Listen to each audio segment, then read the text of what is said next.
नमस्कार। आज आपण आपली शिवसैनिकांची नगरी चिंचरेवंदन या ठिकाणी आपली जी वैकुंठ भूमी स्मशानभूमी आहे आपल्या कृष्णकाठी, या ठिकाणी आपण आता बघता आपण आपली नदी किती स्वच्छ आहे।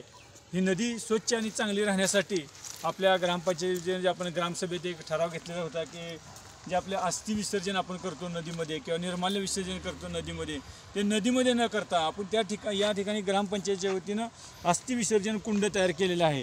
तसंच आपण एक दुसरा सुद्धा कुंड तयार केला आहे, त्याचं नाव आहे निर्माल्य विसर्जन कुंड, की जे आपली फुलं पानं जी आपण एखादी घरी जर पूजा केली तर पूजेचं साहित्य हे सगळं विसर्जन नदीत न करता ह्या कुंडामध्ये करायचं, असं हे निर्माल्य विसर्जन कुंडसुद्धा या ठिकाणी तयार करण्यात आलेलं आहे की जेणेकरून जी आपली नदीची पावित्रता चांगली राहावी, नदी स्वच्छ राहावी।